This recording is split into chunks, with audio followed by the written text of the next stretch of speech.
and welcome. I'm Ijoma Onyato. Tonight, lawmakers in the Benue State House of Assembly suspend former Speaker for 6 months as police deny them access to the Assembly complex in Makurdi, the state capital.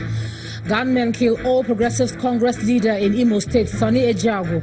Governor Koracha promises 20 million naira reward for information that would lead to the arrest of the culprits.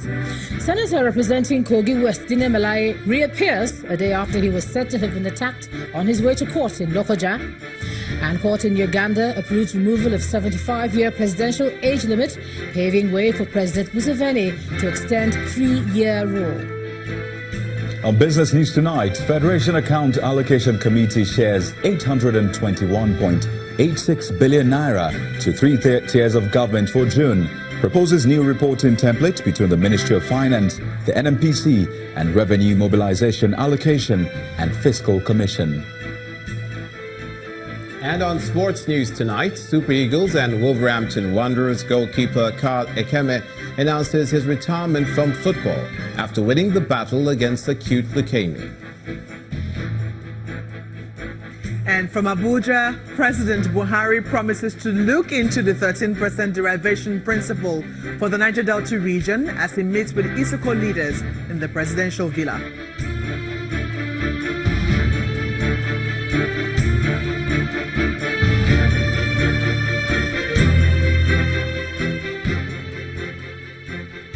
We begin tonight from Benue State, where the political crisis in the Benue State House of Assembly assumed another dimension today when police officers barred the lawmakers who impeached the former Speaker, Mr. Terkimbi Ikyange, from gaining access to the legislative chamber. But the lawmakers were resolute as they changed venues for the plenary, where they moved the motion for the suspension of the impeached Speaker for 6 months.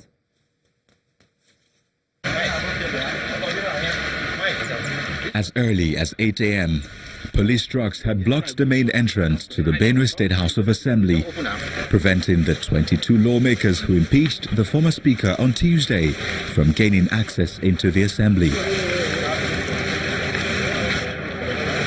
The lawmakers then went through another gate behind the Assembly complex in a bid to access the chamber. But they meet another police blockade, and another heated argument breaks out.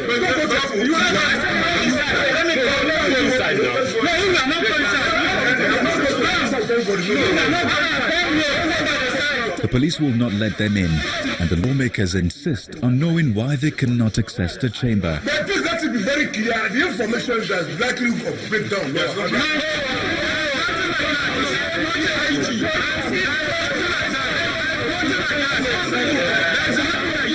The lawmakers say the impeachment process met all the constitutional requirements. 20 is 2/3 of 30. 22 members signed for reconvention. A letter was addressed to the clerk of Benue State House of Assembly. The clerk acknowledged the receipt of the letter and within 1 week and convened the House and presided over the sittings. Votes and proceedings of the previous sittings were adopted. A speaker pro tempore in absence of those 2 presiding officers was elected through a motion. Now, how are you still a speaker when you became a speaker by mere 16 votes and then you are removed by 22 votes? And then you are insisting that you are still a speaker. Who do you want to preside over again?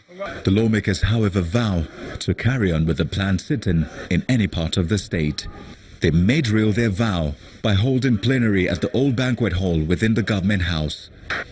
Their first line of action is to suspend the impeached speaker, Terkimbi Ikyange, for 6 months, accusing him of mobilizing police to the assembly complex. When we found that the House of Assembly was besieged, we made some attempt to find out the reason. Indeed, all that we got was that it was orders from above. We are not policemen, we are law-abiding citizens. So we decided to back out of the assembly premises, and by law, as law-abiding citizens, we have come to where we feel that we are secured and protected. We have done plenaries, and very serious decisions affecting the state have been taken. One of them being the suspension of the former speaker for a period of 6 months. But the impeached speaker disagrees. He insists he remains the leader of the House and will not tolerate what he describes as illegal. That the integrity of the House of Assembly has to be protected. It is not about my person. As I speak with you and as I continue to tell you, and I will continue to tell you, I am the Speaker of the 8th Benue Assembly, and until the right thing is done, nothing is reasonable as far as I'm concerned. It is becoming very clear that the weeks ahead may open up more chapters in the political drama in Benue State. Meanwhile, the Chief Judge of Benue State, Justice Adam Onum, has granted an ex parte order restraining the impeached Speaker of the Benue State House of Assembly, his deputy, and the former majority leader from parading themselves as principal officers of the State Assembly, pending the determination of a suit filed by the 22 lawmakers. Justice Onum, in the order granted, also restrains the Commissioner of Police, the Assistant Inspector General of Police, the Inspector General of Police, and the Department of State Services and their agents from sealing off the premises of the State Assembly complex, where the 22 applicants carry out their legislative duties. Hearing in the substantive matter has been fixed for August the 6th, 2018. The 22 applicants who formed two-thirds majority are by this order empowered to carry out their legislative duties. And still in Benue State, the former governor of the state, Senator George Akume, says the APC remains unshakable in Benue and that the wave of defections is an opportunity for the party to re-strategize. According to him, the party is not deterred by the recent defection of some members whom he says are leaving because they have underperformed and cannot uphold the ideals of the party. He was speaking to journalists when he made a stopover at Nasarawa State Government House in Lafia on his way to Makudi. I want to reassure the good people of Nasarawa State, which is an APC state, that the people of Benue State are solidly behind APC. They are solidly behind APC. APC is the party, not the other parties. It's not part of the other parties. And when you have a very strong political party, the others that are mere branches will always try to come together to face the main party. That is what the smaller associations masquerading as political parties are trying to do. But our performance is fantastic. There is no APC state you visit, except Benue, that will not see a lot. So I want to reassure you once again that the APC family in Benue State is still very united and is so solid.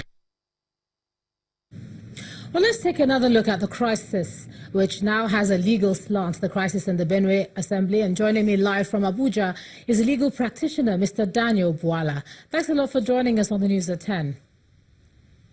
Thank you, Joma. Thank you for having me. And so the drama continues. Now we have an order restraining the police from occupying the Assembly chambers. First of all, is everything in order with that decision?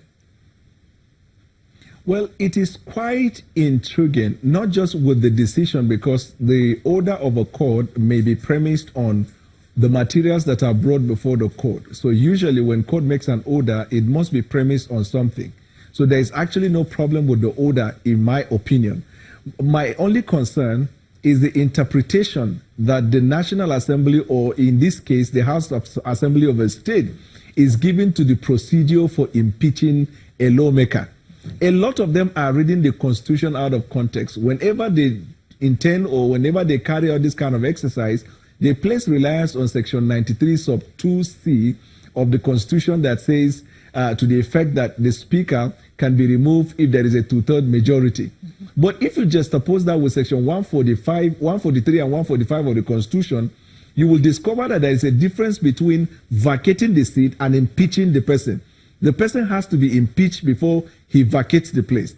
And so impeachment is premised on gross misconduct, as you can find in the Constitution, because there are three things usually that regulate the conduct of procedure for removing someone. Number one is the extant law. What does the law say regarding the procedure for impeachment? Number two, it is the rules of that house, in this case, the rules of House of Assembly or Benue. And number three is the overriding principles of fair hearing. That person that is removed, was he informed of the misconduct?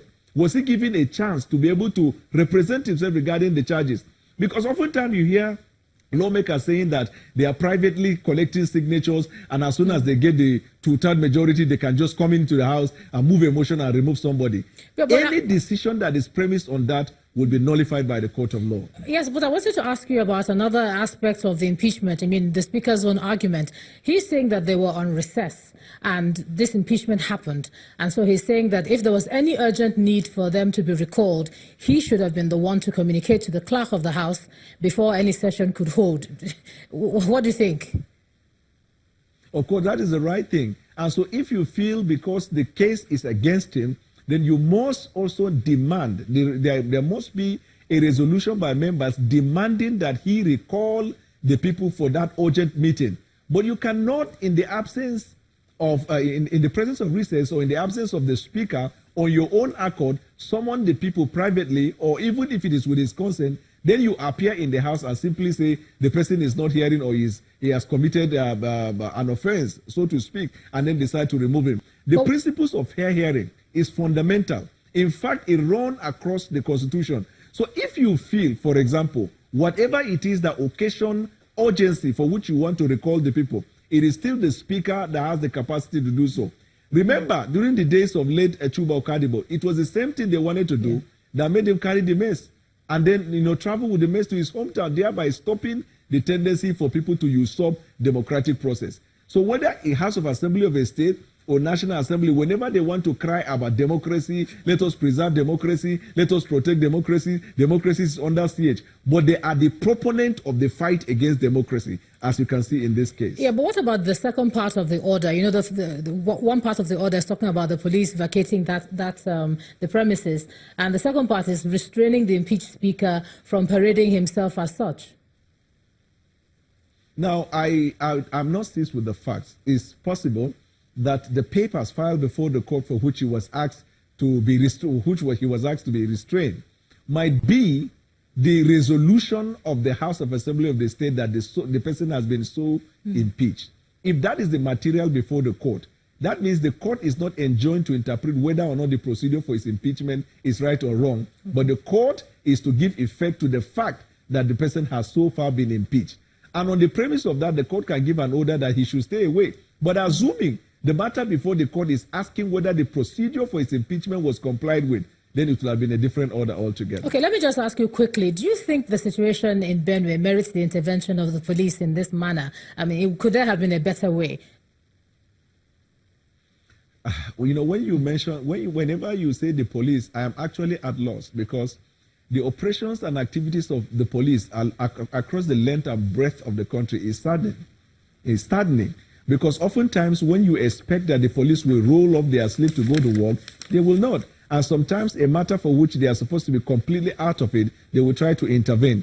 And like in this case, they said that when the policeman was asked why he cordoned the place, he said he had an order from above. Who gave him the order? And the person who gave the order, was he aware of the order of the court? So that's why we are saying we need reform of the police system in Nigeria. To be honest, there are so many cases for which you look at it, on the face value, you will know that the police are, in the first place, supposed to be the ones to obey the law, but, they interpret it as they so wish. All right, legal practitioner Mr. Daniel Bwala, thanks a lot for joining us on the News at 10 tonight. In part 2, after the break, court asked Inspector General of Police to appear before it to justify the continued detention of aide to the Kwara State Governor Lekon Alabi, arrested over the Offa Bank robbery. That's in a moment. Please stay with us.